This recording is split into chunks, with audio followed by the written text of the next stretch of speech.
Estamos al aire. Hola, banda. Excelente. ¿Qué onda? ¿Qué onda? Ya estamos aquí en vivo desde el desvelo. Libros, café, punto de encuentro, tertulia, reunión, confesiones, psicoanálisis, michis, reales, imaginarios, místicos. Ya les agandallé un libro que no vieron, güeyes. Y este me falta. Lo vi desde hace 8 días y dije a ver si no me lo ganan.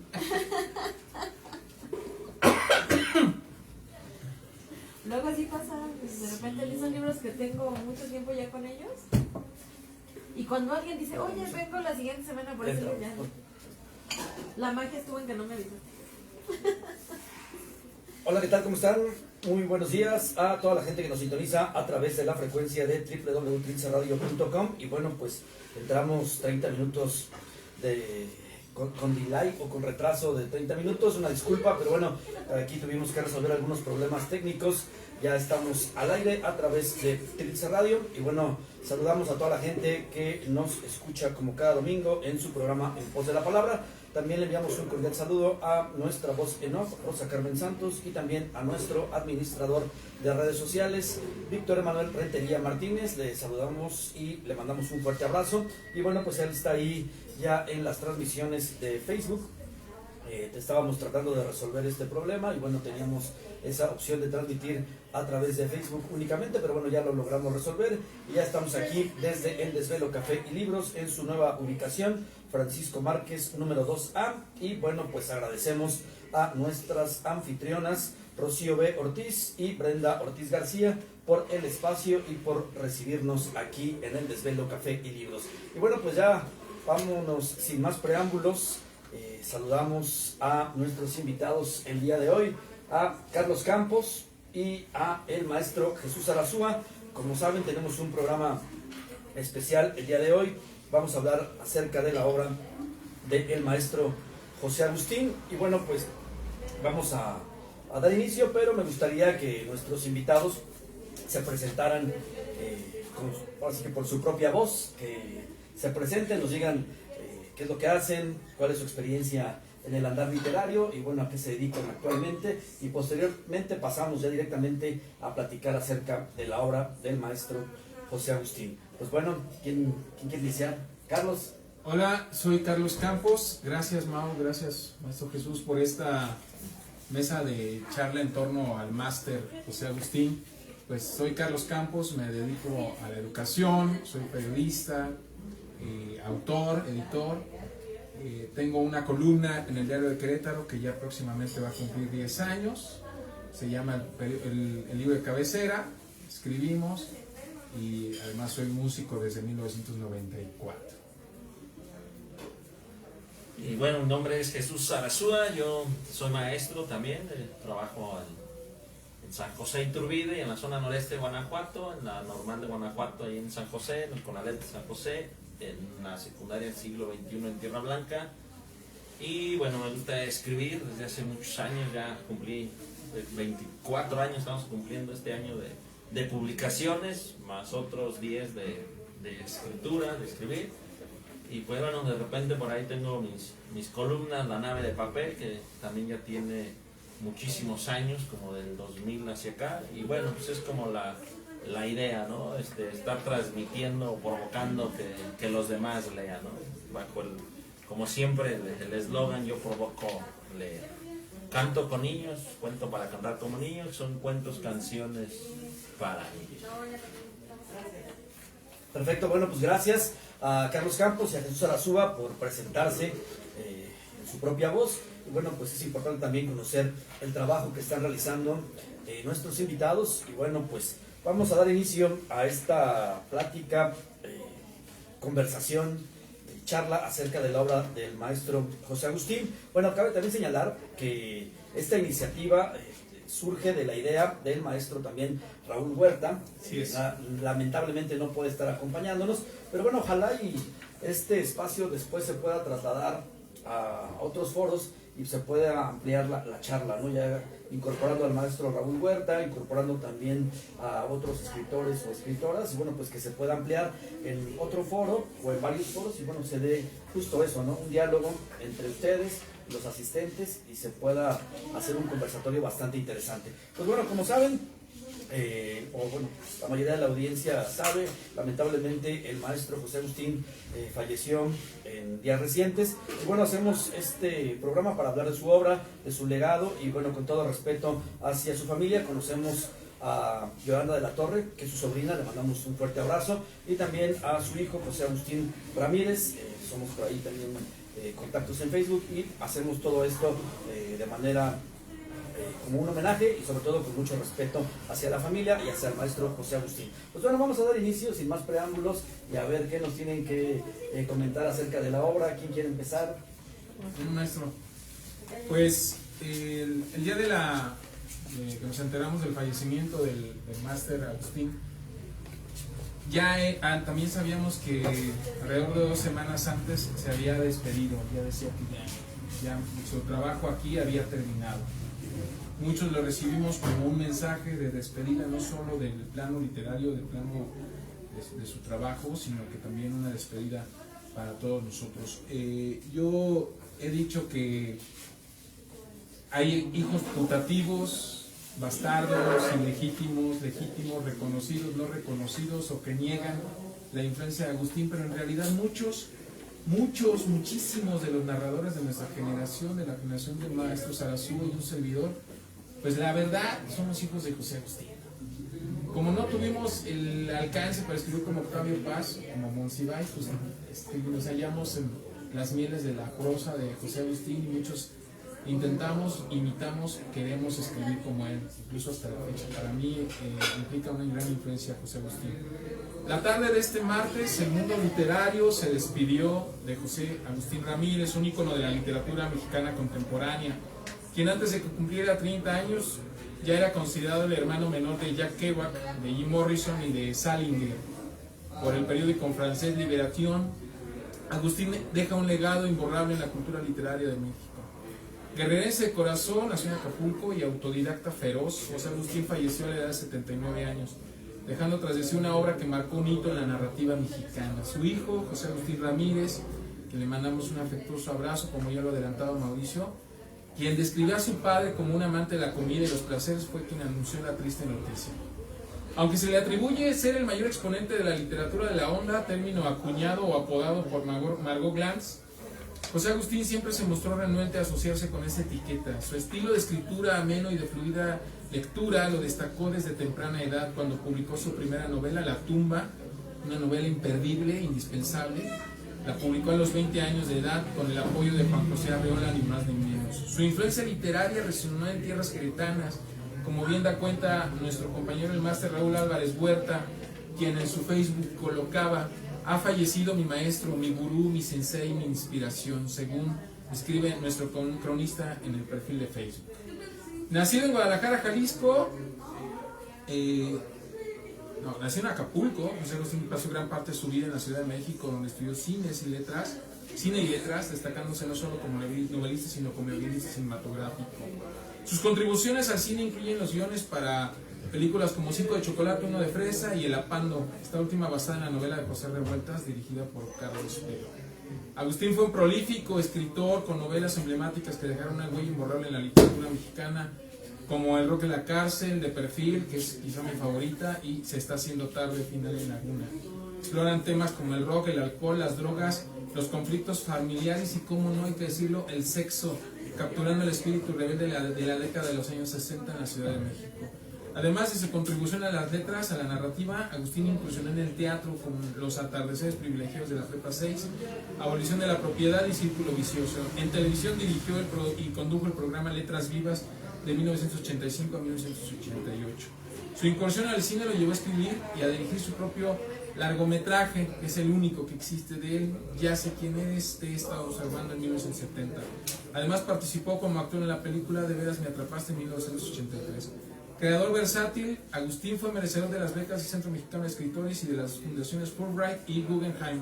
Entre sus numerosas obras podemos añadir Cerca del fuego, La miel derramada, La panza del teposteco, que pues, es una de sus últimas obras, 2 horas del sol, Arma Blanca y por supuesto la tragicomedia mexicana que el máster le llamaba la tragicomierda mexicana con cariño, ¿no? Estos 3 libros indispensables, crónica vigente de la historia de nuestro país que no pocas veces llegó a sustituir a los libros de texto gratuito. La neta, yo leía esos libros en lugar de los libros de historia con la historia oficial.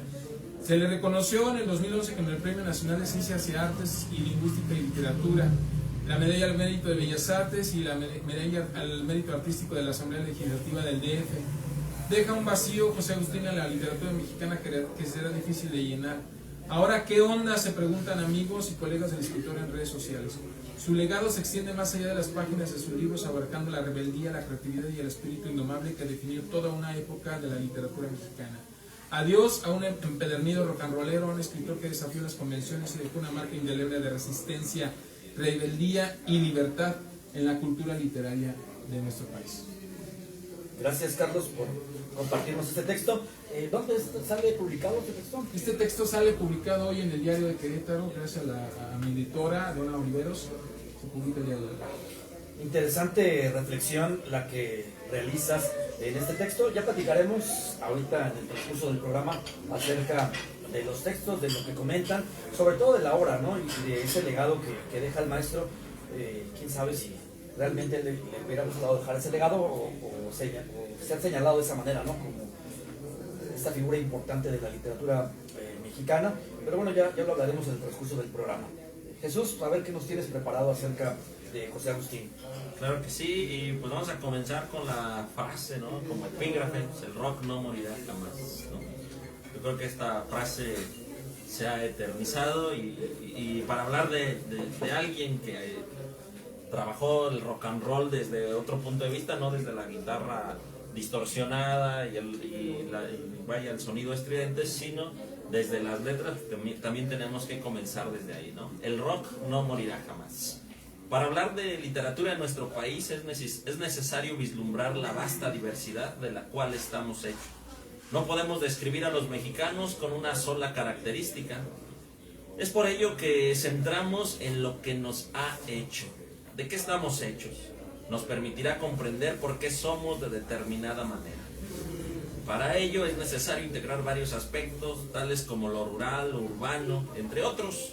Y para comprender los cambios sociales del México de los 70 también, es necesario adentrarnos a sus movimientos. Entre ellos, pues nos vamos a encontrar el movimiento literario de la onda, la cual está corriente, bueno, según lo dicho, pues nace en las clases medias, más o menos 1965, con aquella novela Gapo de Gustavo Sainz.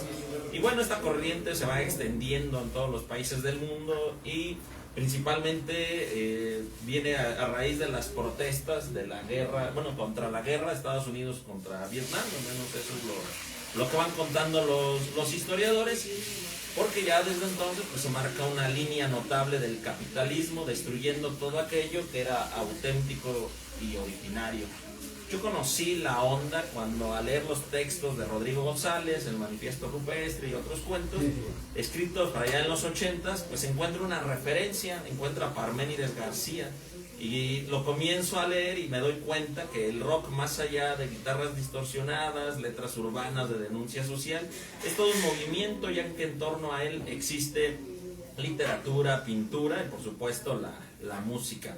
Es decir, existen las artes alimentando todo lo que está pasando alrededor del rock y de esa manera se genera la estructura de un movimiento, como hoy lo podemos decir, y durante muchos años que le va dando identidad a los jóvenes. Una de las situaciones que más me sorprendió fue encontrar el término contracultura, y es que parecería que todo está dentro de la cultura, pero ¿por qué ir en contra de ella?, me preguntaba. Y bueno, a través de la lectura de diversos textos que rodean al rock como un movimiento identitario de jóvenes, descubro que la cultura, bueno, pues es todo lo aceptado y hasta lo que podemos llamar espectáculo o show, porque puede dejar ganancias, mientras que la contracultura se maneja en la profundidad del ser, es decir, no es el ser por aparentar, sino el ser porque así lo siento. Y en esos momentos el rock estaba jugando ese papel para los chavos que se sentían identificados con las letras. Pues sí, el rock estadounidense en esos tiempos, o el rock en inglés, no digo tanto el estadounidense como el inglés, pues el sí, el británico, ¿ah? Entonces ahí estaba esta parte, ¿no? Que estaba generando que los chavos se fueran identificando. Y bueno, se tenía un estándar al cual tenían que llegar, no como una figura de un ente de ganancia, pero sí como un ejemplo, ¿no? Y bueno, en esta parte de hablar de cultura y contracultura, pues podemos mencionar el ejemplo de las danzas, podemos ver el ballet folclórico, que bueno, donde hay vestuarios, sonidos y demás, que se preparan para ello, ¿no? Incluso la vestimenta, y bueno, en la parte profunda, pues vemos al danzante, cuya preparación es más espiritual, ¿no? Para ir a danzar frente a una iglesia y demás, porque tiene una devoción, tiene un compromiso en su vida y con lo que lo rodea, y entonces ahí podemos encontrar estas diferencias entre cultura y contracultura. Y bueno, así fue como yo conocí a José Agustín, ¿no? Hablando un poquito de rock, empezando a leer, y tuve la oportunidad en el año 2005, en el Encuentro Internacional de Escritores de Salvatierra, Guanajuato, un encuentro que se hacía de manera constante. Precisamente en el 2005 se le hace un homenaje a José Agustín. Yo acudo a leer mis cuentos y bueno, me encuentro con una de las personas que de repente habían aparecido referenciadas en algo de lo que yo había leído acerca del rock, y entonces lo empiezo a seguir y empiezo a escuchar, ¿no? Y bueno, y a pesar de que había ya leído un poco a Parménides García y otros textos, pues quizá no recuerdo muchos autores, pero me doy cuenta de que en ese momento uno de ellos pues está completamente vivo y lo teníamos ahí. Y nos empieza a hablar de este movimiento del rock, de los que hacían el rock, no solo como una corriente de música, sino que le daba argumento a través de las letras, y en este caso pues en nuestro país. Pues acusado de ser un rebelde sin causa, José Agustín vive el rock and roll de los 70s, pues con las drogas, la llamada psicodelia, el sexo, es decir, vive la experiencia de un cambio generacional, donde ahora los peinados de copete hacen que los jóvenes, pues en el caso de México, pues sean perseguidos por la policía, criticados por la sociedad, y así de manera general. Y de pronto este autor pues comienza a describir en sus obras lo que está pasando en el mundo que le toca vivir, y más allá que decir simplemente un escritor, pues se va convirtiendo en un cronista especializado en el rock, es decir, un rock and rollero con obra propia.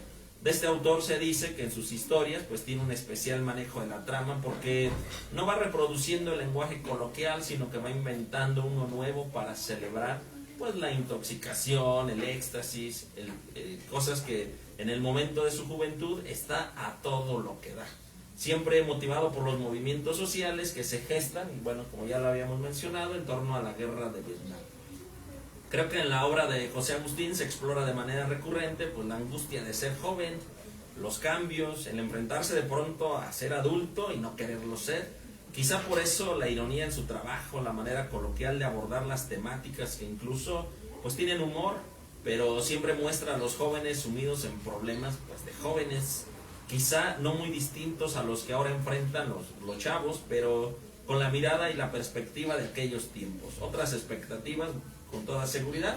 Hoy en día, aunque hay guerra, pues los jóvenes ya no los haces mover un dedo, ¿verdad? Menos salir a la calle a gritar, a protestar, a encuerarse para llamar la atención. Y por ejemplo, en la novela de La tumba, que es de las más conocidas y emblemáticas, desde los personajes que por supuesto son jóvenes, pues se cuestiona qué satisface la vida, el amor, el sexo, el arte, se cuestiona qué se hace para ser uno mismo.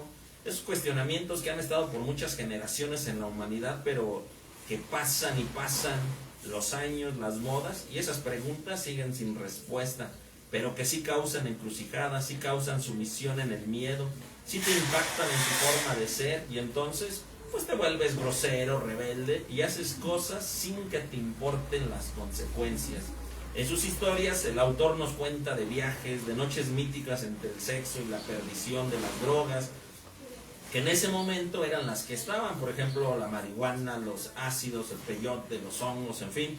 Nos cuenta aventuras que en esos momentos, como mencioné al inicio, pues los chavos eran de clase media hacia arriba, es decir, que podían tener esa oportunidad de andar en festivales, de andar en moto de un lugar para otro, Y bueno, precisamente en esa época, recordemos los 70, pues nuestro país está centrado prácticamente en la Ciudad de México, y por eso ahí es donde se empieza a notar todo esto, todas estas aventuras con los jóvenes. Son aquellos que precisamente pues tienen las opciones para comprar discos, las oportunidades para ir a viajes, festivales, encerrones, para escuchar música, drogarse, y a partir de esos viajes existenciales pues también autoanalizarse, preguntarse sobre su existencia y claro, pues también tener sexo, ¿no? Recordemos que estamos en la época de haz el amor y no la guerra, una visión completamente pues antibélica, que por una parte pues asustaba a los padres de esa generación, que ya podemos decir esta generación contestataria, pero que aceptaban los padres, ¿no? La guerra como un mandato divino, y que cuando vieron a sus hijos protestar de diversas maneras, pues se persignaron y dijeron, pues estos están poseídos por el demonio. Y con esto pues regreso un poco a la contracultura, la cual José Agustín pues la maneja llena de realidad, y el autor describe y hace crónica de ello, porque habla de estos movimientos sociales, de estas manifestaciones como los pachucos, ¿no? Por ejemplo, que son de las primeras expresiones de los mexicanos en Estados Unidos, y que tiene que ver, bueno, con el llegar, por ejemplo, a Texas y demás, ¿no? Pero hay más movimientos en esta época, y bueno, la contracultura pues también envuelve todos estos movimientos, como decía, pandillas, jóvenes, existencialistas, y por supuesto el rock, que no solamente se fue haciendo un estilo de música, sino se fue haciendo todo un movimiento que todavía hoy en día sigue vigente. Y por eso comenzaba con el epígrafe, pues el rock no morirá jamás. Y bueno, ya parte de lo que a continuación es, bueno, es algo de lo que el maestro ya había mencionado, cuando empieza a escribir José Agustín a los 16 años, que es publica La Tumba, y bueno, ahí en esa pues se da mucha la cuestión que existen jóvenes deseosos de cosas diferentes de las que estaban viviendo, y bueno, empieza a haber también un punto que ellos querían alcanzar, y bueno, pues esto es lo que nos va describiendo José Agustín en toda su obra, donde siempre está centrada en la vida de los jóvenes. Es decir, ellos encuentran su propio lenguaje y se sienten identificados, y es por eso que José Agustín, bueno, pues es parte de este movimiento llamado La Onda. Gracias, Jesús, gracias, Carlos. Pues después de estas disertaciones tan geniales que nos acaban de leer, que se dieron el tiempo de escribir, es algo bien curioso, ¿no? Yo no había visto en años anteriores esta serie de expresiones que se han dado en redes sociales, en medios de comunicación, acerca de un escritor, ¿no? De un escritor mexicano. O sea, todo el entorno, toda la comunidad artística, literaria, se volcó en comentarios hacia la obra de José Agustín. Y bueno, ustedes acaban de comentar cosas bastante interesantes acerca de esto, sobre todo, bueno, Carlos haciendo referencia de ese legado también que le deja al maestro Arreola a José Agustín. También ahí cabe señalar esta parte de ese legado que deja el maestro Arreola a José Agustín, a José Emilio Pacheco, a varios escritores que fueron sus alumnos, y les deja también este legado. Me gustaría preguntarles ahora, pues ahora sí que parafraseando un poquito esas frases, ¿no?, que se daban en esas épocas, ¿qué onda con la onda? ¿Qué piensan ustedes acerca de la onda, de este movimiento literario, de contracultura? Porque es más allá del literario, es un movimiento de contracultural, porque bien muchos señalan, ¿no?, que después de los años 60, 70, había una línea, por decirlo así, en la cuestión literaria, lo que se publicaba, lo que se escribía, una onda que, bueno, más bien un rollo que tiene que ver con el tema del gobierno que estaba en ese momento en el país. Y después de la obra de José Agustín marca como que un parteaguas, ¿no? Hace justo una distinción, se deslinda un poquito de esta obra ya previamente existente y empieza justo con este movimiento literario de la onda. A ver si me pueden decir, pues, ¿qué onda? ¿Qué piensan ustedes? ¿Qué onda con la onda? A ver, ¿qué comentarios tienen al respecto? Fíjate que de la onda podemos hablar desde dos perspectivas. De entrada, la primera, la perspectiva historiográfica desde la literatura, donde ubicamos el movimiento de la onda, ¿no? Ya Máster Sarasúa decía, pues efectivamente la onda cronológicamente inicia con la publicación de Gazapo de Gustavo Sáenz, un novelón impresionante, una novela de formación algunos colegas se engolan en recomendar El Guardián bajo el Centeno, El Guardián del Centeno, pero no conocen Gazapo. Dices, güey, o sea, no puede ser que una novela tan fundacional como Gazapo de Gustavo Sáenz no esté en la lista de recomendados. A veces Gustavo Sáenz es un escritor periférico, incluso en los últimos años es difícil encontrar. Hay un libro que se llama, que lo quiero recomendar muchísimo, además de Gazapo, La princesa del Palacio de Hierro. Es quizás ese y A la salud de la serpiente es un trabajo experimental fascinante, maravilloso, un texto de cerca de 800 páginas, el de La salud de la serpiente, donde el maestro Gustavo Sáenz hace lujo, maneja con una maestría impresionante los recursos retóricos, literarios, narrativos de la onda. El primer elemento, y aquí es donde yo hablo de estas dos perspectivas, ¿no? De dónde abordar la onda, desde una onda historiográfica o desde una experiencia lectora personal, y yo voy a elegir el segundo camino. En este camino de la experiencia lectora de la onda, yo distingo varios elementos que me gustaría destacar. El primero de ellos es esta desaprensión de la corrección política que actualmente se ha vuelto en una especie de imposición moralina, en la nueva Inquisición, incluso envidiada por la ultraderecha, porque si no decimos todas y todos, ya nos lincharon o nos cancelaron. Y en aquel momento, a finales de en los 60, en los 70, les valía madres absolutamente la corrección política. Era más bien esto que señalaba reiteradamente en su texto el maestro Sarasúa, este posicionamiento de oposición, de tomar la palabra, tomar las calles, de salir y oponerse, no tomar partido. Eso es importantísimo. No tomaban partido por uno o por otro, por otra ala política no, era un escucharnos, ¿no? Escuchen la voz de los jóvenes, la voz de los estudiantes en ese momento, ¿no? Entonces, el retrato que hace Gustavo Sáenz en Gazapo, el retrato que hace el maestro Agustín en La tumba, o el retrato de Ciudades Desiertas, que también me gusta muchísimo, o en De Perfil, que les decía es mi favorita, es el retrato de este chaval sacadísimo de onda por el crecimiento, por lo que implica pasar a la adolescencia hasta la primera etapa de la adultez en la clase media, porque ciertamente los personajes son personajes que no se tienen que preocupar por el dinero. Dice incluso en De Perfil, ¿no? Si bien no estamos pobres para morirnos de hambre, pues tampoco estamos nadando en billetes, ¿no? Así dice. Tenemos la posibilidad. Exacto.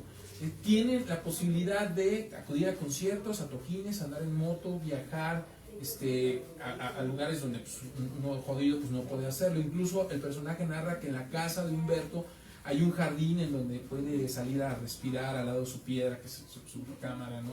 Y sale a fumar, es un fumador empedernido este personaje de Perfil. Estos rasgos de la contracultura están totalmente despegados a la Inquisición que representa la corrección política en la actualidad. Un síntoma grave de eso, y que no estaba presente en la literatura de la onda, es el posicionamiento de la palabra por sí misma.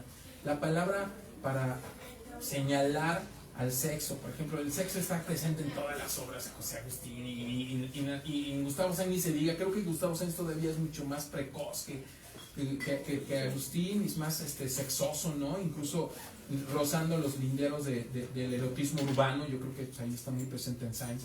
Pero en José Agustín, por ejemplo, se habla de este advenimiento por momentos rocambolesco o por momentos que se decanta hacia un deseo edípico, hacia su madre, sin el menor reparo de lo que vaya a decir la sociedad, ¿no? Entonces, y habla de las mujeres, de sus nalgas, de sus tetas, del deseo, de las erecciones, del salir con... incluso él juega mucho con los nombres, ¿no? Hay un personaje que le dicen el hacedor de pláticas, luego le va diciendo el hacedor de palabras, el hacedor de desmadre, el hacedor de cotorreos, ¿no? A su mamá, por ejemplo, se llama Violeta, le habla con su nombre propio, ¿no? En lugar de decirle mamá, ¿no? Violeta, así nomás a secas. Y también a esta Greta Thompson, que es uno de los personajes, una cantante de una banda también de clase media que tenían para comprarse aparatos, para comprarse micrófonos, pero de repente le cambia los nombres, ¿no? Entonces, en lugar de decirle Greta Thompson, dicen Algas Thompson, ¿no? Tetas Thompson.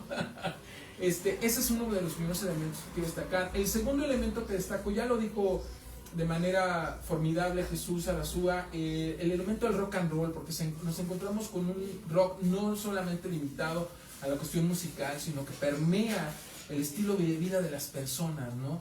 Y este estilo de vida del rock necesariamente tiene que ser embebido de la influencia musical gringa y de la influencia musical británica, de la nueva ola inglesa. ¿Por qué? Pues porque son los referentes inmediatos. O sea, para escuchar discos en aquella época, en los años 50, en los años 60, pues uno tenía que recurrir a la clase media que tenía acceso para comprarse los acetatos y tenía para comprarse una consola y amplificarla en las fiestas de la pequeña burguesía de ese entonces, ¿no? Fue así como fue permeando esta rola de Alex Lora, la de el rock no morirá jamás. De hecho está basada en una canción de Neil Young que se llama Hey Hey My My Into the Blue, así se llama la canción. Hey Hey My My, ¿no? Y narra la historia de una persona, pero Alex Lora la toma, lo cual para mí en absoluto me parece un plagio, ¿no? Sino hay una especie de referencia a partir de tu influencia que tienes de al lado y hacer tu propia interpretación de esa canción, ¿no? Y bien dice Alex Lora, Hey Hey My My, el rock and roll no morirá jamás, está escrito en el cielo, y hace toda esta disertación, ¿no? Esto permea la vida de las personas, lo cual en la actualidad ya no tenemos. O sea, paradójicamente, quien ocupa ahora el lugar contestatario y el momento coyuntural de la música es el corrido tumbado. O sea, Peso Pluma está en los cuernos del mainstream musical cultural contemporáneo de los últimos 2-3 años. Y eso habría sido impensable en los años 70, porque están haciendo y no se trata de censurar, por supuesto que no, pero estamos distinguiendo una especie de apología del narco, ¿no? Que es una de las fuerzas más poderosas y más avasalladoras de la sociedad de los últimos, por lo menos 20-25 años, ¿no? Y eso era impensable en aquel momento. El rock más bien era una especie de estilo de vida que se oponía a las conductas, disciplinas impuestas por generaciones anteriores, pero que también buscaba su voz y voto, todo aquello que vino que rompió con los movimientos estudiantiles del 68 al 71. Luego aquí en México, aquí en Querétaro, por ejemplo, en el 78, descubro que el Maestro Jesús es de la misma edad que un servidor. El día 26 de abril, un miércoles que yo nazco, aquí hubo una marcha de telefonistas, una huelga que fue reprimida, ¿no? Pues los estudiantes eran acallados. En este momento, pues ya habrá que decirlo, o sea, la forma de alienar y de mantener controlados a los chavos es a través de los narcocorridos tumbados, reproduciendo esquemas de conducta. En el reggaetón igual, reproduciendo esquemas de conducta. Pues tienes el teléfono móvil también, donde te haces una especie de ejercicio de autosatisfacción personal, de un onanismo digital, en donde las chaquetas mentales trascienden a una pantallita, la proyectas tu estilo de vida, tu vida privada, pero de ahí a tomar posición, pues la gente pues, prefiere colocar memes o darle like o repostear notas, ¿no? Tomando partido de manera superficial sobre un fenómeno tan delicado y tan grave como lo puede ser una guerra, ¿no? Hoy en la actualidad, pues, el movimiento zapatista ha quedado relegado a una especie de accesorio folclórico en el cual pues, eres zapatista hasta donde te alcanza lo chic y más allá ya dejas de serlo, ¿no? Eso en la contracultura era impensable. El mismo José Agustín se mantuvo totalmente al margen de colocar a la contracultura como una especie de etiqueta para favorecer lo políticamente correcto o lo comercial, ¿no? Y ahora pues eso deja de lado todo lo legado a la contracultura para colocar a una cultura chata, una cultura postrada en sí misma, a una juventud sin delimitar, sin detrimento de los chavos. Finalmente somos educadores y trabajamos con jóvenes, pero la generalidad es que pues las generaciones actuales difícilmente se comprometen. Incluso pues, busquen ustedes rolas ahorita de rock de protesta, no encuentran nada, no encuentran absolutamente nada. Una rola que se levante contra el poder, que se levante contra el odio, que se levante contra la guerra, contra la agresión a los indígenas. Ya no nos vayamos a Chiapas aquí mismo, ¿no? En las condiciones en las que viven.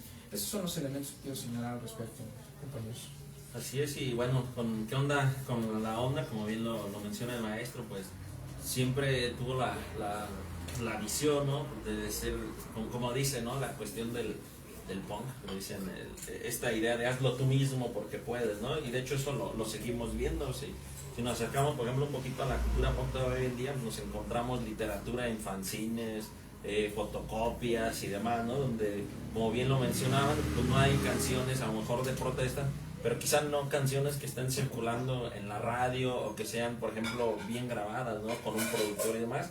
Pues sí, quizá hay grupos que podemos encontrar a algún que otro artista con sus canciones pues grabadas de manera casera y bueno, que tienen un alcance pues más corto, ¿no? Porque todo eso ha sido relegado. Creo que desde hace tiempo lo que ha sucedido, bueno, es que lo voy a decir, ¿no? De pronto el que escribe, pues quiere escribir para hacer y publicar libros, no para trabajar una idea y permear y ver un cambio, ¿no? El que canta, pues hace lo mismo, ¿no? Está tratando de tocar bonito precisamente pues para que sea invitado, contratado, pero se ha quedado como esta parte, ¿no? Que le dio sustento a la onda de, bueno, pues di lo que piensas, haz lo que tú quieres, pero sí con la idea firme, ¿no? De haz el amor y no la guerra, ¿no? Creo que eso hoy en día pues, nos hace falta, ¿no? Como bien dicen, pues hace falta conocer la historia para no volver a repetirla. Y en este caso, pues nos hace falta conocer la historia para saber que este país no siempre ha sido como lo es, ¿no? De pronto cuando escuchamos o platicamos con gente que vivió en los 60, en los 70 en la Ciudad de México, que te dice, pues traer el cabello largo, pues era un imán para que la policía te agarrara, te pateara y luego te preguntara a dónde fueras. Hoy en día, pues vemos incluso hasta el trato, ¿no? Cómo agarran a alguien con pincitas, no te vaya a lastimar y ¿no? Pero eso le dio a esta parte, ¿no? Y que de pronto la contracultura pues se fue volviendo también marginal a partir pues de lo que fue la censura del rock and roll en la Ciudad de México, pues también se fue volviendo marginal y hemos escuchado esas historias, si lo queremos poner entre comillas, románticas de los hoyos funky, donde sí, pues tocaban sin aparatos o estando tocando llegaba la policía y se los llevaba. Y digo romántica, ¿no? Porque digo, quizás sí habría muchas tocadas que se desarrollaron sin haber pasado por eso, o mucha gente que fue y no le tocó vivir eso, pero que le fue dando un fundamento. ¿Cuál es el fundamento? Digo, de repente si escuchamos el rock urbano todavía hoy en día, en algunos grupos como La Otra Cara de México y como, no sé, en algún tiempo lo fue el mismo Aragán, el mismo Liran Roll, la mismísima banda Bosti, que sigue vigente, y escuchamos las letras, no son grupos que de pronto los vamos a ver llenando estadios, pero sí los vamos a encontrar presentándose en un callejón del barrio, de la colonia lejana, donde a lo mejor los microbuses no entran, el camión de coca sí, el microbús no, y ellos también pueden llegar hasta allá, mostrar, observar. Yo creo que algo de lo que ha hecho el rock mexicano, sobre todo el mal llamado urbano, digo mal llamado porque todo el rock que se hace en la ciudad, independientemente si fue hecho en un gran estudio o de manera casera, pues es urbano, sobre todo por las temáticas, pues tiene hoy en día, ¿no? Ese rock urbano que sigue vigente, siendo contestatario, pero que ya se relegó, ya no es de clase media, ahora es a la parte marginal. Y bueno, creo que esa es la onda, ¿no? También hoy en día, si sigue viva o si sigue un resquicio de eso, pues se sigue manteniendo ahí, en esa zona. Ya se trasladó, ya la relegaron a la parte más marginal, pero que sigue con fuerza, ¿no? Y sigue habiendo más movimiento. Y como les decía, de pronto vas a la Ciudad de México, te encuentras una tocada y encuentras esos fanzines donde viene una poesía, donde viene un relato, como los que hacía incluso Rodrigo González, ¿no? Que no solamente es el manifiesto rupestre, sino que hay una serie de cuentos que de pronto te sorprendes y dices, bueno, es que pensaríamos que los cantantes solamente hacen canciones, pero no, de hecho, a final de cuentas, la palabra en todo su esplendor, pues es la literatura, ¿no?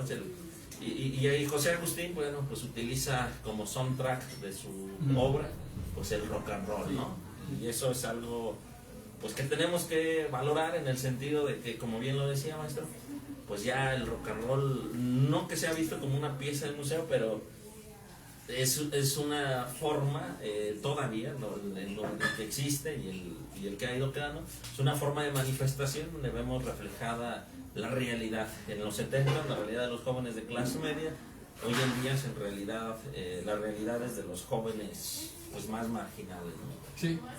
Que ahí vamos. Gracias a ambos por sus aportes sobre, pues así que qué onda con la onda.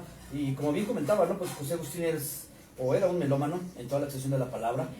Por ahí circulan en redes sociales algunas entrevistas que le hicieron en Canal 22 donde comentaba que siempre la música iba a estar presente. Y que comenta que su papá era aviador y entonces viajaba de la Ciudad de México a Los Ángeles y entonces tenía la oportunidad de encargarle discos.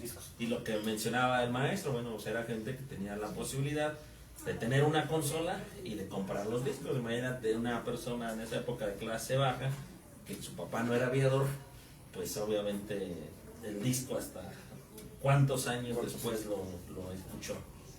Sí, y bueno, comentaba él que siempre había música cuando él escribía, podía escribir con música clásica o con música de Pink Floyd. Lo que sí necesitaba era música. Incluso hacía en la entrevista a un comentario de que lo que sí no podía faltar era el jazz, ¿no? O el blues más que nada.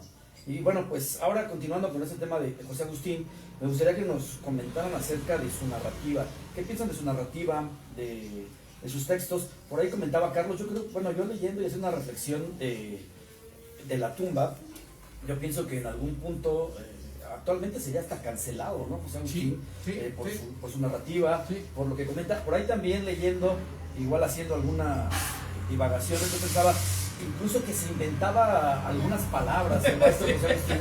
A ver, ¿qué nos pueden comentar al respecto? Yo preparé un pequeño texto para esta pequeña reunión sobre de perfil. De perfil en el efervescente crisol de los años 60, donde las convenciones se desmoronaban y la juventud buscaba su voz, surge De perfil, publicada en 1966. Una obra magistral que retrata la adolescencia con una mezcla de desasosiego, ternura y vitalidad desbordante. Más que vitalidad, yo hablaría de testosterona desbordante. Agustín, un escritor que trajo sus primeras narraciones en las vibraciones de la cultura pop, no la música pop, la cultura popular, por decirlo de esa forma. La influencia televisiva y el rugido del rock inmortaliza una época a través de la mirada perspicaz de un adolescente sin preocupaciones económicas. El narrador, a quien conocemos con el mote del arrinconado, que así lo bautiza uno de los personajes más enigmáticos de esta novela, que es Octavio, dice, es impuesto por uno de los personajes, por Octavio. Es un joven de los prósperos años 60 que se desliza por sus años formativos, donde las reglas gramaticales se deshacen hilarantemente entre sus dedos como cubos de hielo, y el lenguaje de la onda se convierte en una expresión desbordante de anglicismos, neologismos y sílabas telescopiadas, tradición de la cual van a embeber otros autores. Se me ocurren por lo menos dos, pero les decía al principio, hay un montón de autores que somos hijos de Agustín, ¿no? Entre ellos, pues, Bernardo Fernández, el BEF, tiene una novela que se llama Tiempo de Alacranes, en donde juega con los nombres de los grupos. Hay una pendejada que yo no aguanto y cada que la leo me río hasta llorar. Que uno de los personajes viene escuchando los Smashing Pumpkins, lo pone así toda la palabra, ¿no? Smashing Pumpkins, pero Smashing Pumpkins. Entonces, yo leo eso y me boto de risa, ¿no? Lo mismo hace Ortuño con sus exploraciones lingüísticas, entre otros, muchos más, ¿no? Agustín maneja esta lengua diestramente, creando una prosa que sigue su propia dinámica, triunfando en una vitalidad desatada. Por cierto, las interjecciones coloquiales como sí o no, que ahora ponemos en el WhatsApp, ahora son vigentes, son trendy, son tendencia. Pues estos ya eran recurrentes en el slang anterior, ya se muestran de perfil, ahí se utilizan los personajes sí y no. Yo recuerdo una maestra que allá por la prepa, yo estuve en el colegio de Basitieres, plantel 8, y cuando vio que yo estaba leyendo a Agustín decía, tiene muchísimos errores, está muy, muy mal escrito. Qué estupidez, ¿no? La historia nos sumerge en el desconcierto del protagonista, quien para su sorpresa descubre que unos señores de mediana edad, Violeta y Humberto, un tanto ridículos, son sus padres. Su vida se teje entre los intentos de seducción de sus criadas y un desinterés aparente por el sexo. Fumador desquiciado, el protagonista estudia solo lo suficiente para pasar exámenes, mientras navega en una universidad plagada de conflictos, golpeadores y líderes estudiantiles. Esto abona un poco a lo que dice el maestro Jesús Arazúa, ¿no? No tanto la idea de esta romantización del movimiento del 68, sino que también aquí se muestra que los estudiantes de aquella época eran unos ojetes, ¿no? También había estos conflictos internos. Para él todo se reduce a darle tiempo al tiempo. La elección de una carrera, la obtención de un título y la toma de su lugar en el mundo adulto parecen asuntos lejanos, contradichos por los manifiestos que firma y su actitud desafiante. José Agustín no solo pinta el retrato de un individuo en su camino hacia la madurez, sino que también captura la esencia de toda una generación que desafió las normas establecidas. La cultura pop, la influencia de la televisión y la música del rock impregna en cada página, convirtiéndole en un documento atemporal que trasciende las décadas. Estas normas establecidas hoy ya convivimos con ellas. Ya la selfie, el tomarse fotos semidesnudos, o por ejemplo ahorita la ondita de salir a la calle en pijama, ¿no? Ya es demasiado sencillo que nosotros nos sometamos a estas normas impuestas por lo trendy, ¿no? Este autor, José Agustín, se convierte en una voz única y refrescante en la literatura mexicana. Su estilo desafía las convenciones literarias, construye su propia gramática y su propia retórica y juega con la lengua, marca una ruptura con las tradiciones establecidas. En De Perfil no solo es un testimonio literario de la juventud en los años 60, sino también una contribución significativa a la evolución de la narrativa mexicana contemporánea. El protagonista, en su desinterés aparente por la sexualidad, rompe con la tradición literaria que a menudo enmarca la adolescencia en una exploración obsesiva de la sexualidad. Agustín presenta un personaje que en medio de un entorno social cambiante no se conforma con los roles y expectativas impuestas. La universidad, un escenario lleno de intriga y conflictos, refleja los turbulentos años 60 donde la lucha estudiantil y la agitación social eran moneda corriente. La habilidad de Agustín para capturar la atmósfera de la época llena de líderes estudiantiles y golpeadores revela su aguda observación de la sociedad en transformación. Además de su faceta como novelista, también Agustín incursionó en el cine, demostrando una versatilidad creativa. Escribe el guión de La Pando, basándose en la novela de José Revueltas, donde evidencia su capacidad para abordar temas complejos y sociales a través de la pantalla. José Agustín es un testimonio valioso de una época tumultuosa en México y un recordatorio de la importancia de desafiar las convenciones. De Perfil no solo es una novela, es un lienzo que captura los colores vibrantes y las texturas cambiantes de una juventud que desafía las expectativas y deja una huella indeleble en la historia y en la libertad cultural de México. Eso es lo que quería comentar. Y que bueno, yo creo, ampliando un poquito esto, no solamente forma su propia gramática y demás, creo que eso es parte, lo voy a decir así, ¿no? De cierto modo hasta parecía como parte del mexicano. El mexicano siempre repara una mesa, ¿no? Y nos encontramos, siempre ponen el ingenio mexicano. Pero por ejemplo podemos, los escritores que se han hecho en el corte costumbrista, ¿no? Y que de pronto usan arcaísmos y demás. Ahorita me vino a la memoria, por ejemplo, cuando dices, la maestra decía, es que está mal escrito. Pero por ejemplo, si leemos autores que empiezan a hacer estas referencias, vamos a encontrar palabras como trújela y demás. Cuestiones que, por ejemplo, en el caso de José Agustín, bueno, pues lo voy a decir, estamos hablando de la Ciudad de México, o sea, chilangués, ¿no? O sea, la parte de hablar, de inventarte las palabras, de hacer esos cambios, de modificarlas, de reducirlas, de acotarlas, de fusionarlas, y creo que eso se muestra a lo largo de su obra. Por eso es como decir, era un lenguaje desenfadado, y quizá por eso atrapó fácilmente a la juventud. Le estabas hablando en su lenguaje, le estabas hablando en su modo, y aquí el asunto no era que él se lo hubiera inventado, ¿no? En ese sentido, sino que la gente que lo leía pues era parte de su cotidianidad. Dice, a ver, no está mal dicho lo que dije, porque aquí también está. Además, recordemos, bueno, regularmente se decía antes, ¿no? Si está en un libro, pues es que está correcto. Antes no existían las redes sociales ni el internet. Entonces las referencias eran los libros. Y hablamos de una juventud que empieza a tener esta postura de leer y demás. A mí algo de lo que me sorprende, y ahorita Mauricio lo mencionaba, ¿no? Durante la semana todos los comentarios editorialistas fueron en función a José Agustín. De hecho, pues empieza uno a escuchar ciertos datos y demás, ¿no? Y José Agustín también, hablando de esta diversidad, pues nos pone en claro pues, que ser escritor no es solamente me voy a dedicar a hacer libros, No. sino que hace guiones de teatro, hace guiones y adaptaciones, ya como bien decía el maestro Carlos, pues para películas y demás, que esto también debe ser una muestra para los que hoy en día escriben, ¿no? O sea, que no solamente es pues aquí, ¿no? Me voy a encerrar en esta parte, sino que tiene uno que explorar toda la cuestión de la palabra en todo su alcance, desde lo que está en lo callejero hasta lo que puedo llevar a un teatro que puede ser pues muy popular o muy pomposo, pero también lo que alcanzamos a la televisión. Hoy en día, de cierto modo, es mucho más fácil. El internet y las computadoras han facilitado. Tú grabas una canción, la pones, la subes y si le gusta a la gente la reproduce. Si no, simplemente la olvida. Lo mismo si haces un cortometraje o si haces una obra de teatro, ¿no? Y creo que eso era algo que la gente antes no tenía y que la juventud no tenía. Y quizá por eso ese tesón para luchar y decir, bueno, lo tenemos que alcanzar.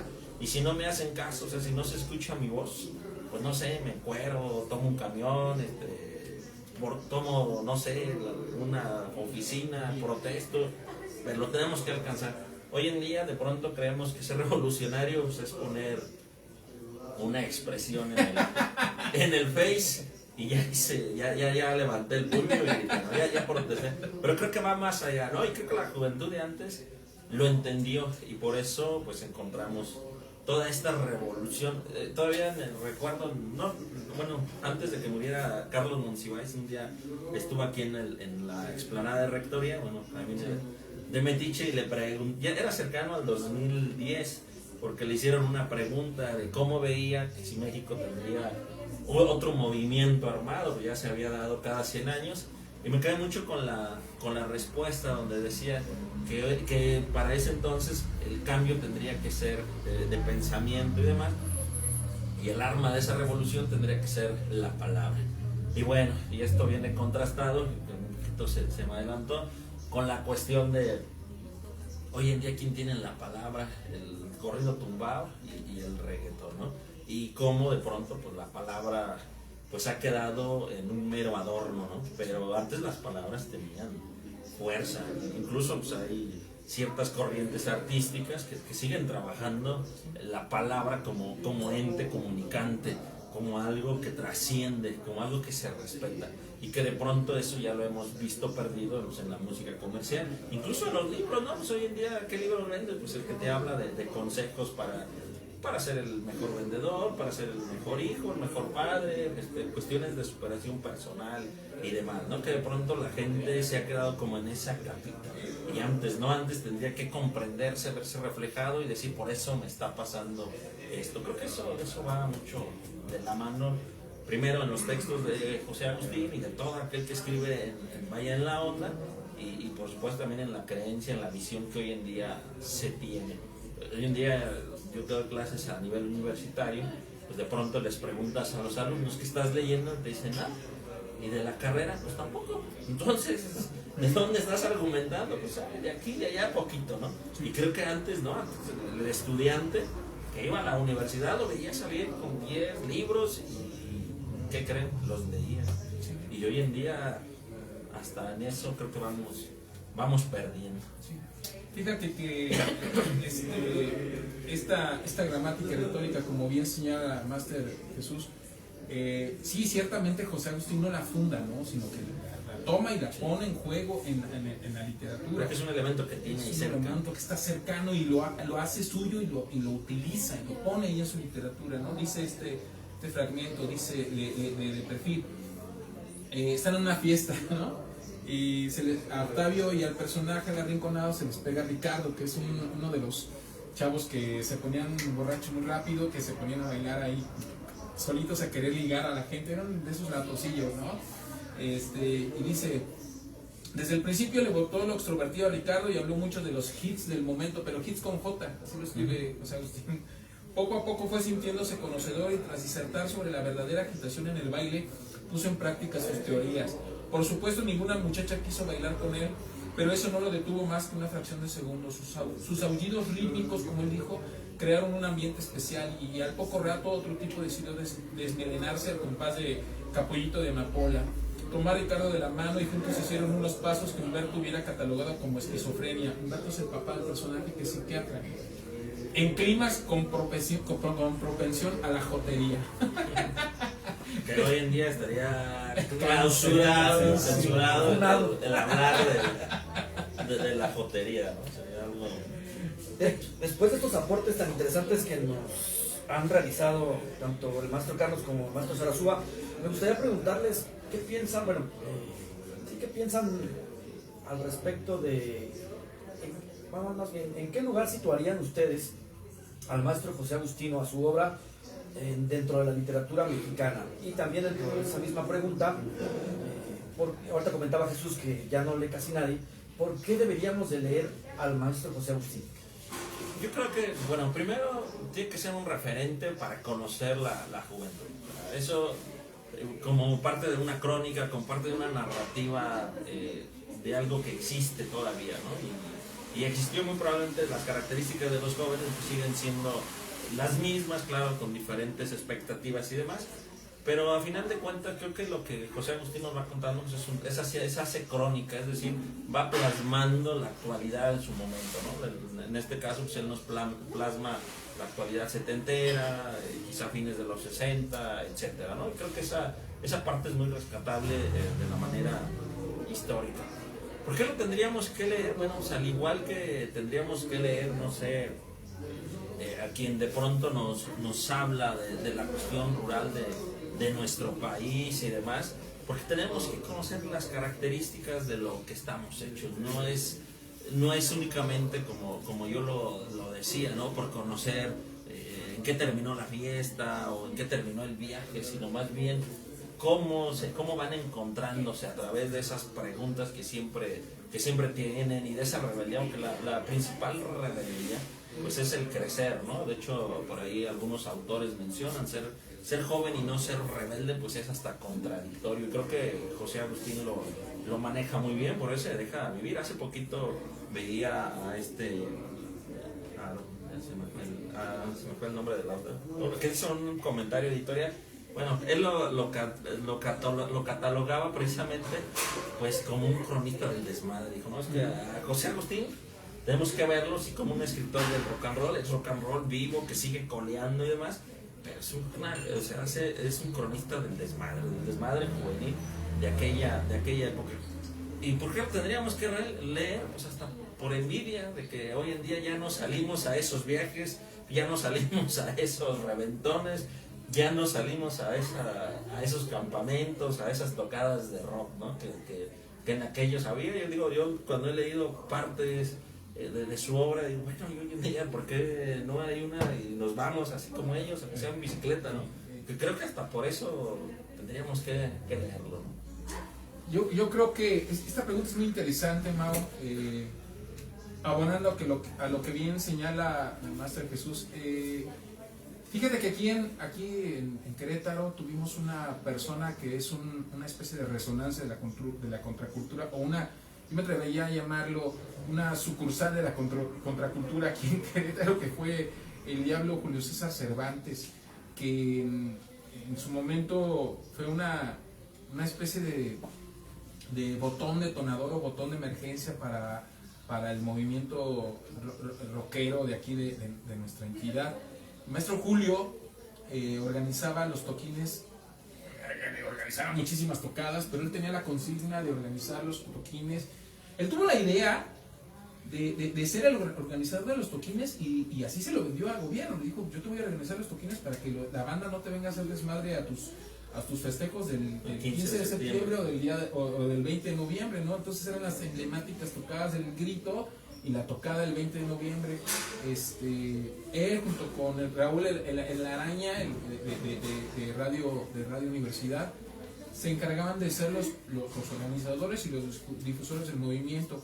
Gracias a él yo tuve oportunidad de alternar desde el Aragán hasta Trolebús, Tex-Tex, toda la banda. Y si todos nos volcábamos allá, aquí en Querétaro iba a tocar de esa magnitud, tocadas de esa naturaleza donde se armaba el moloch, se armaba el slam a grandes escalas, ¿no? Eso existió Actualmente ya los chavos tienen la referencia del Pulso, que es organizado por GNP Seguros y por un montón de patrocinios, cuando en aquel momento el Diablo lo único que hacía era juntar a toda la banda por iniciativa propia.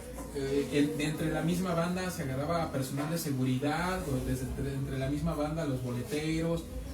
Sí apoyaba al gobierno, pero la condición que ponía el Diablo era: ustedes apoyan de manera institucional, pero de la donación me encargo yo, si meten la mano se los dejo a ustedes. Y eso en la década de los 90, los 2000, la primera de los 2000, pues era emblemático, porque sí existían esas tocadas y convivían desde los concretos hasta los urbanos, convivían desde los que éramos de la onda grunge, más cercanos a la onda grunge, que nos decantamos por el grunge de aquel tiempo, hasta con los arquetos metaleros, o los metaleros de lo más groovy que te puedas imaginar, ¿no? ¿Por qué hago el señalamiento de esto? Porque hay ahí la primera necesidad de leer a José Agustín y de conocer la figura del Diablo, por ejemplo, ¿no? Dialogar con el pasado. José Agustín nos permite dialogar con el pasado, más allá de conocer el contexto, de entender dónde estamos parados ahora. El organizar ahora un toquín, pues lo puedes organizar ahí en la cochera de tu condominio, lo puedes organizar en una fiesta de tus amigos. A veces lo vemos en el Facebook que hay cuarentones que dicen, pues ya nada más es para pasar el rato, ¿no? Y se recluyen en sus cuartos de ensayo, buscan otros cuarentones que comportan los mismos gustos y los mismos talentos, y se conforman con eso, ¿no? Pero pues las tocadas anteriormente se organizaban y eran un punto de inflexión y también un punto para liberar la tensión de una sociedad en que estaba en ciernes hacia el cambio de siglo, ¿no? Estas tocadas que se organizaban, se armaban las madrizas, pero entre la misma banda se autorregulaban, ¿no? Me acuerdo que una vez hubo uno de los toquines del 20, se tuvo que posponer porque cuando iba a hacer el toquín, nos decían los de la puerta, no se va a armar porque no ven cómo está el cielo, va a llover. Y sí, unas nubes negrísimas y rayos. La banda dimos portazo, vamos corriendo hacia el escenario y de repente, madres, nos cae un rayo, ¿no? Y nos tuvimos que regresar corriendo. O sea, todo ese tipo de cosas, las tocadas, por ejemplo, el Aragán, cuando venía aquí, Santa Sabina, vino aquí a dar unas de las tocadas más emblemáticas que yo recuerde, ¿no? Cuando se armaban esos toquines, y como ya lo tenemos en la actualidad, que ya no se arman, que incluso los bares dan privilegio más a quien toque banda, a quien cante banda, a quien cante narcocorrido, quien cante corrido tumbado, quien cante reggaetón, salsa. La salsa y la cumbia siempre han sido, y eso tampoco... El maestro José Agustín estaba peleado con eso, ¿no? También embebía de la cumbia, de la buena cumbia, ¿no? De la cumbia de Rigo Tobar, por ejemplo, ¿no? Pero eso nos permite dialogar y entender el momento en que nosotros estamos. Ese abrirle el diálogo a través de la obra, y como dice Rodolfo Campos Paulino, hay mejor homenaje a un autor que leerlo. Creo que por sí mismo implica una necesidad antropológica, ¿no? Entendernos dónde estamos y dejarnos de tonterías y de atajos cognitivos, de etiquetas, ¿no? Ahora, estos atajos cognitivos y etiquetas están a la orden del día, marcando a las generaciones, ¿no? Y marcar para callar, para medrar o para etiquetar, buscando silenciar al otro, ¿no? Como diciendo, cállate boomer, ¿no? Señalando a los que nacieron hace 50 años, en los años 70, ¿no? O cállate de generación X, o ay, que ahora va a pedir una de Caifanes, ¿no? Estas etiquetitas en realidad pertenecen a un sistema normativo que no nos estamos dando cuenta que existe. El hablar y dialogar a través de la obra con José Agustín nos permitirá entender cómo aquellas generaciones enfrentaron estas normativas, estos esquemas de comportamiento inducidos, y cómo podríamos nosotros buscar otras ideas y otras formas. Hace rato en off platicábamos el Maestro Jesús y yo, ¿no? Él me decía de manera vibrante que pues, él no toca covers, ¿no? Él toca sus propias rolas. ¿Qué propuestas nuevas tenemos ahora? ¿Dónde está la obra? Para colocarse en el espectro de lo pop, de la cultura pop en aquellos tiempos, tenías que contar con un discurso propio, con una propuesta. ¿Dónde está esa propuesta? ¿Qué tienes nuevo de qué proponer? En Querétaro, ¿cuáles son los ismos que tenemos? ¿Qué ismos tenemos en Querétaro hoy por hoy, o en la región, considerando también la parte de Guanajuato que nos toca, ¿no? Yo creo que eso es la principal necesidad, este diálogo y esta reflexión que detona la obra de Agustín. Y que tendría que abrir la posibilidad también de darte cuenta, ¿no? No necesitas ser, vamos a decir, tu diálogo, hace rato bien lo decía el maestro Carlos, ¿no? Ya que no alcanzamos a hacer Octavio Paz, bueno, José, pero esto te muestra, ¿no? O sea, tú puedes narrar, contar cualquier situación y al final de cuentas, bueno, está ahí presente como parte de la literatura nacional, ¿no? Independientemente que escribiste sobre el barrio o que escribiste sobre la colonia y tu lenguaje, ¿no? Porque al final de cuentas eso somos, entonces creo que eso por esas razones tendrían que leer, ¿no? Darnos cuenta que el piso es parejo para todos. Gracias a ambos por sus comentarios y aportes a esta pregunta. Y bueno, me gustaría preguntarles ya a título personal, y lástima que no está el maestro Raúl Huerta, porque esta pregunta yo creo que él me la contestaría con muchísima sapiencia, y bueno, sobre todo más bien se explayaría. Yo le comentaba a él en una entrevista que tuvimos que en su narrativa se veía mucho la influencia de José Agustín. Me gustaría preguntarles si en su obra literaria hay alguna influencia de José Agustín. Pues yo creo que en todas, como decía hace rato, ¿no? El poder escribir con la simpleza que lo hace uno de pronto, el narrar situaciones. De hecho, yo traigo un texto y ya tú me dices si aparece algo, ¿no? Se llama Mañana. Este texto lo he de haber escrito como en el 97 por ahí, pero bueno, es algo que siempre me ha gustado y dice así: comienzas la mañana con sueños. ¿Qué voy a hacer mañana? Te preguntas. Ya mataste al día de hoy pensando en el siguiente. Corren los caballos mecánicos, tus pasos van deprisa con las manecillas del reloj. Tu primavera se convierte en flores de cristal, olores que danzan sobre las nubes plateadas, pero se convierte en invierno al abrir esa puerta. Tus ojos con luz puntiaguda perforan la esperanza. Tus ilusiones son carcomidas por ratas que huelen el miedo mientras el sol es devorado en el horizonte de vociferantes palabras, de murmullos sin sentido, de estrechas voces que se pierden a lo lejos y que desde lejos traen a ti esos minutos de metal. El día avanza, tus labores se encierran en el óleo blanco que acecha el momento en que tú decidas pintar, plasmar algo. ¿Quién soy? ¿A dónde voy? ¿Qué hago aquí?